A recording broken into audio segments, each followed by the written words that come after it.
I think these next 4 wings are going to change your mind a bit. There's a little sweat dripping underneath the eye right now. I'm not sure it's sweat or it's tears.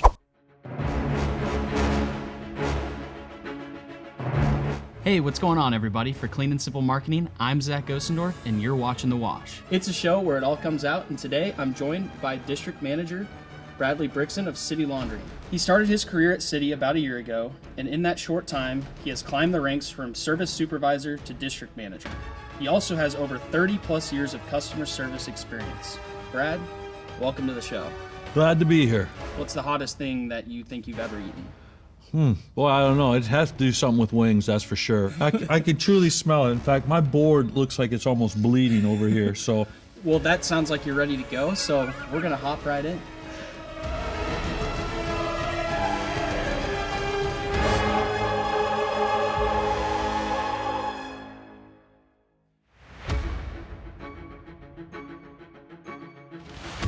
So you're a very charismatic person.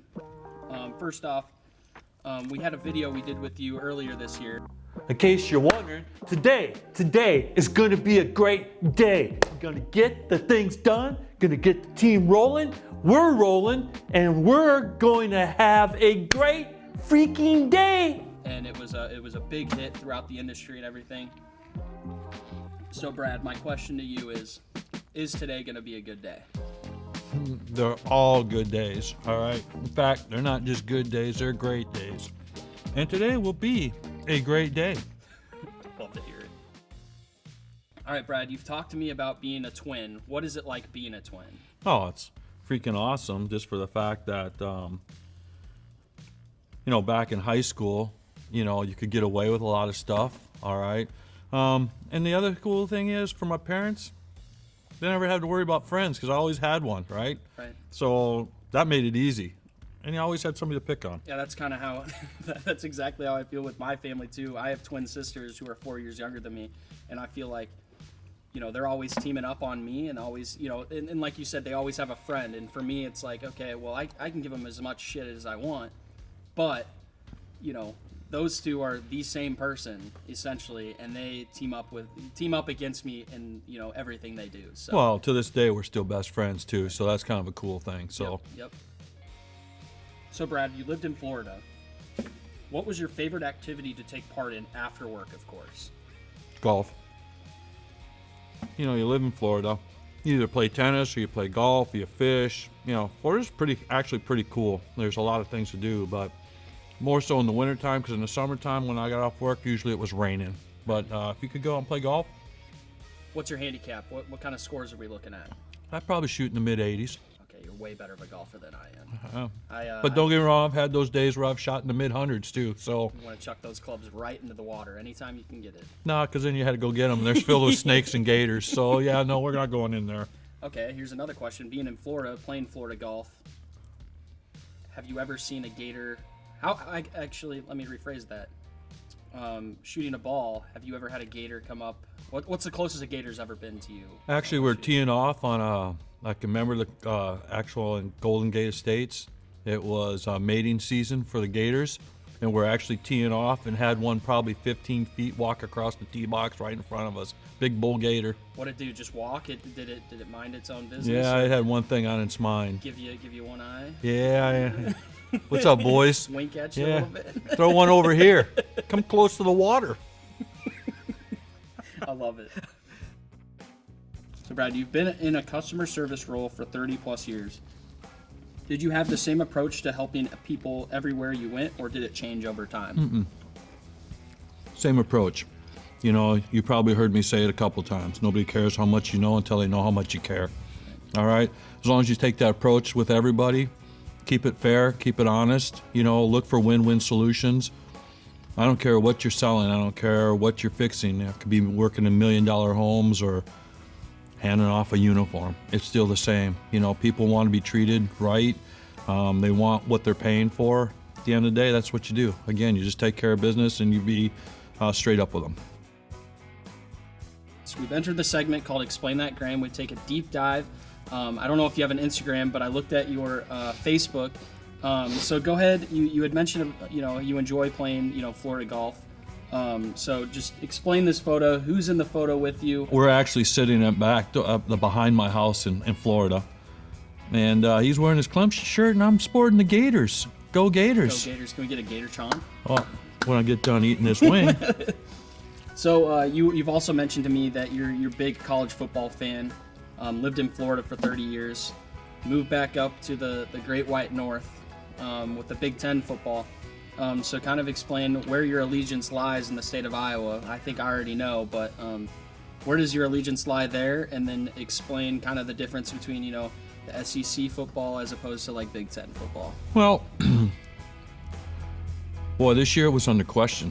I had a tough time cheering for anything up here, but you know what? Go Hawks, right? At the end of the day, they had a good season and they're fighting their way through it. And I think there should be some firings and some heads roll there, because in the SEC, neither one of those coaches would still be there. And it's a big difference. When I sit in the stadium at Hawkeye Stadium, when it's full, it's full. But you sit in Gainesville with 100,000 people, that's full. All right, and the SEC schools, it's the South. If you drive from Iowa to Florida, you get to Nashville, Tennessee, and the whole world changes. Right. It goes to 8 lanes of traffic headed south. All right, it's just so many people in the South. So, of course, it builds the school systems down there, and the SEC over the Big Ten. Let's talk about championships. Right. At the end of the day. And I come from a sports background too, and going from the sports industry to the laundry industry, there's a lot of parallels there. Just kind of talk to me about that a little bit. Well, the cool thing is I've said it 100 times, it's still a team concept, right? And sorry, anybody else that's watching this video, I have the opportunity to work with the best team in our company, all right? I got some great guys, all right? Great people in the office. This Cedar Rapids team is unbeatable, all right? And that's, you talk about sports world. These guys want to win. I don't care what you do. At the end of the day, they go out, they do their job, they do the best of it, just like in the sports world. Look, if you got a quarterback can't throw the ball, you fail, you lose, right? But if you got a team that they're clicking on all cylinders, like my route guys here are, it's a win. Exactly. All right, it takes a lot of pressure. If you're a coach, let's go back. Look, if you're a coach and you got a team that goes out and they jive together, they're scoring touchdowns, they're doing what you ask, they do what you train them to do, you can sit back with your arms back. Urban Meyer, won national championships with Tim Tebow, all right, just because he knew that team was flowing. This team here, you know what? I can take care of a lot of other things within the depot, all right, and the company, because I know this team here is jiving. So what has growing up in the Midwest taught you about hard work ethic?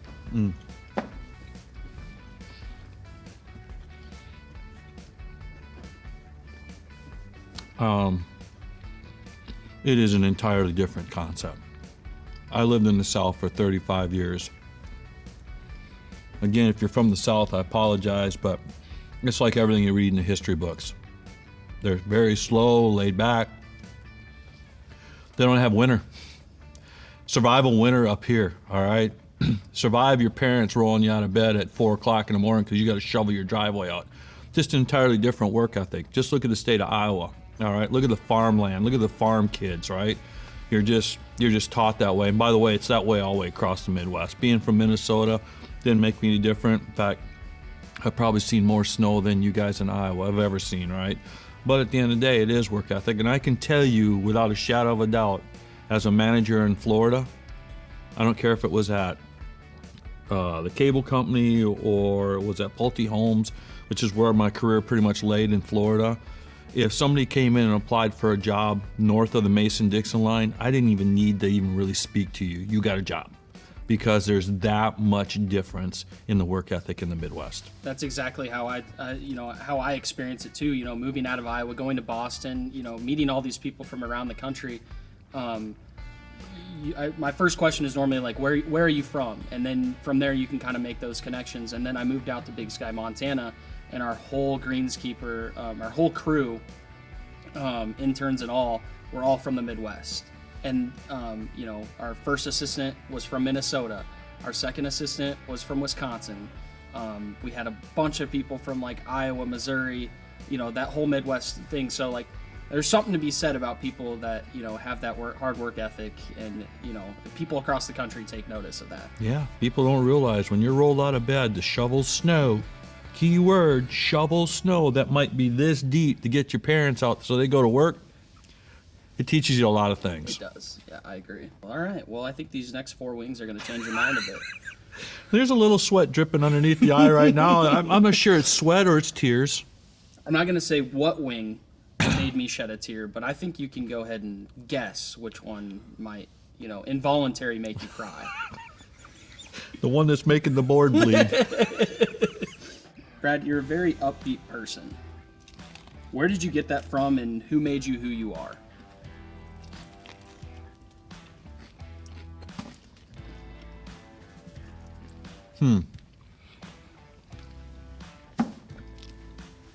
Answering these questions with a mouthful is probably not a good thing. If my grandma was here, she'd slap me up alongside the head. It's okay. I get to listen to all this in post, so it's going to be awesome. For talking with my mouth full, but when I graduated from high school, having a twin brother who had great grades, all right, you had 2 choices: either you go to a tech school. I wasn't going to get the funding that he got to go to school, so I chose not to go to school. To this day, I do regret it, but I traveled a little bit, all right? I went to the East Coast, I went south and got with a company that kind of moved me around a little bit. The person I am today, I think, is, I hope not to sound modest or, with me. I made choices a long time ago not to be like a certain person in my life, and, and I think that made me a better person, all right? And my stepdad, which I love to death, who lives in Winterset, Iowa, always told me, hey, you're going to have a tough road. He said, you didn't go to school. He said, you're going to have to work hard at what you do and to be successful. And that's what I've done. Every job I've ever went to, I've tried to be a great follower to become a great leader. And, I'm trying it here too. Every great leader needs a great follower, and that's kind of the philosophy I have. Was married for 24 years, had a great wife. Fortunately went through a divorce, but we had an awesome daughter. All right, I kind of cool thing, instilled some great work ethic in her, and just being around certain people too, I think helps out a lot. Exactly. Yeah, that's kind of how I was with my late grandpa. He, at a very young age, it was always like, you need to work for what you have, and I, my mom being the person she is too, and my grandpa being her dad and everything, so I kind of saw that move down the line as well. I saw what my grandpa did, and I saw what my mom did, and then looking back on it now, I kind of see what I have done, and it's like I wouldn't be where I'm at today without them. Like, instilling that work ethic in me, it's been night and day different. Well, again, not to sound old, but I came up in an era where you didn't get participation trophies. Yep. You got first place, second place, third place. That's what you got. If you ran track and you got a ribbon, that's great. If you didn't place, you didn't get anything. Exactly. Nowadays it's different, but tough love back then. Yeah, tough love. I think your perception of hot is going to change on this one. Okay. I'm not going to speak for you, but we'll just let the sauce do the talking. You got it.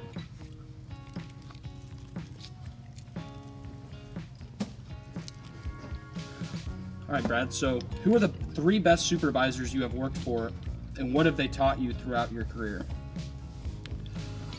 Well, the first one I can tell you, his name was Ed Stackhouse. He was my manager. Actually, he was the VP of customer relations at Pulte Homes in Florida. He taught me a lot about customer service. Taught me a lot about making sure I take care of the small things. All right. The next person I would say, with all this said, my stepdad, I'd put first and foremost above all of that, but I'm not going to include him in the top 3 because as a kid, I did the custom harvesting. We'd go to Oklahoma and work our way back home. You know, at 12 years old, my stepdad asked me if I wanted to go, and I was addicted after that, went every year after that, right? The second person, probably his name was Daniel Gunderman. He was my manager at Bass Pro when I first started there, and then him and I became an equal because he was the manager for the apparel and I was manager for hunting. And I have to tell you, man, Marty would be the next person. Marty is a very intelligent person. He knows this industry without the shadow of a doubt, could easily run this company. He knows customer service. Again, the whole cylinder of success right now in this company and in Cedar Rapids really wraps around Marty. He's taken me, he's made me successful, he continues to make me successful.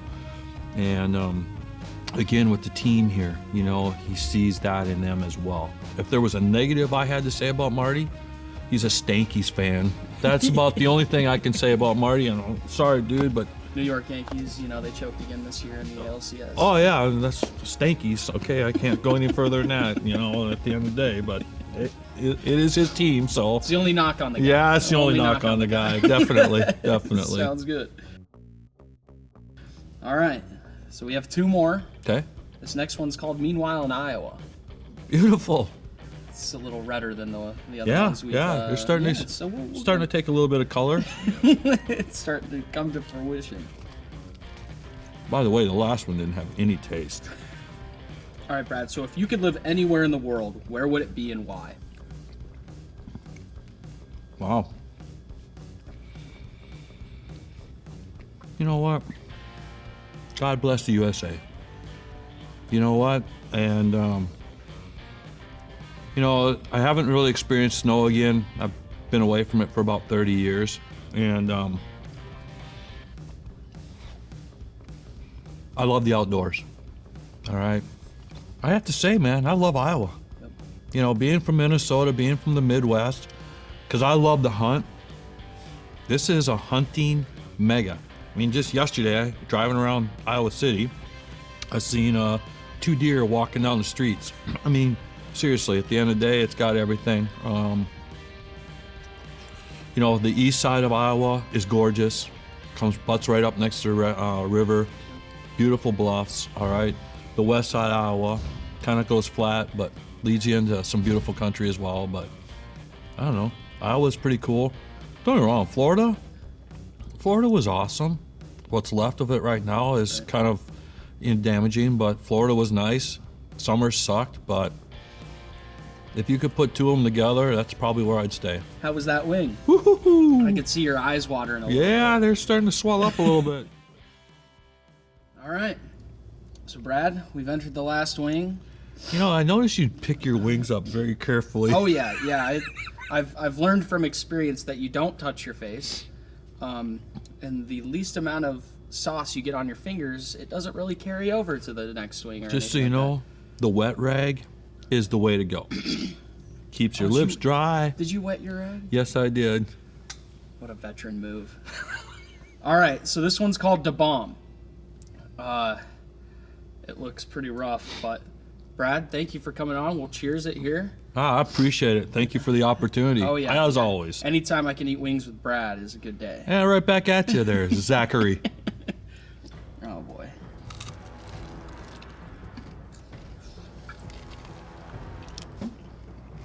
Really going in on that one. Come on. That one's pretty hot. So, Brad. It's the last one. I might as well melt down. Oh, man. So, Brad, you recently just got married. Yeah. What's the secret? Well, you know, I was married. Alone. Billy is like a nuclear bomb just went off in my mouth right now. Yeah. My throat. There's the sweat. Oh, yeah, I told you. The tear. Look at that tear come down. That is amazing. Be careful with your eyes, yeah. The secret is I'm finding somebody that you're partners with. Holy smokes. Da bomb.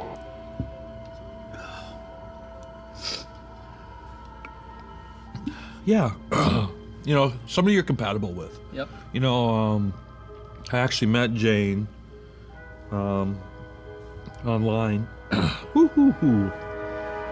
Online, and I lived in Des Moines at the time. Yep. And she's over here, and I started going back and forth, and it just all clicked, and I got older in life, she's older in life, and there was no sense in waiting, and we dude, that one is like, I'm feeling it now. that more one you was breathe, like the dry death. The more you breathe, the more it hurts. Breathe. But I think trust, honesty, integrity, that's what it is in a marriage. Exactly. Well, Brad, you climbed the hot sauce mountain. Whew. Didn't want you to cry during, that marriage question, but, It's we an got you emotional to thing. cry. Oh God. So we have 3 cameras here. Why don't you tell people what's coming up in 2023 for District Manager Brad Brickzin here in Cedar Rapids? Well, I would have to say just, keep pushing forward, keep learning, just keep the attitude of trying to learn something new every day, which I do, and keep pushing forward. I would love to become a regional in this company, and I think I got quite a few years to go, and don't get me wrong, I got a long way to go, possibly to get all that, but I think over the next year and a half, just keep pushing forward and continue to take more off of my regional manager Marty's plate, which allows him to be more successful in his role as well. So, being more successful in my role, and then, oh, by the way, we got a team here of ambitious young guys, all right, people. I think if you don't try and progress as a company and you move the people up within the company, you lose good people, all right? So me trying to, progress to the next level would bring one of those guys in for the next level as well. And I think there's guys here that are ready for that. So, that's what I see. I see success. We have a great owner who is making the right moves. He's purchasing things to put us in different areas within the company. All right. Yeah, it's warm, definitely. And I think, with that growth, promotes excitement. Excitement that you can be successful, all right, within the parameters of this company. That's a great answer. I think I heard all of it. Your ears are red, dude. Oh man, this is tough. You know how I told you I was gonna start drooling? Right here's the answer, bro. Oh my god. The water don't kill the taste, but this will kill the taste. Still doesn't stop it from burning, going all the way down. I was gonna say, you're still I crying. still think man. I felt like an explosion when it finally hit. Well, eventually, either today or tomorrow, we're gonna have a bad day. So, Brad, thank you again for coming on. I really, really do appreciate it. And It's my honor. that's the episode with Bradley Brickzin of The Wash. If you like that, subscribe to our link down below. And thanks again. And Brad, I'll give you a round of applause. And oh, by the way, it's still a great day. Thanks, guys.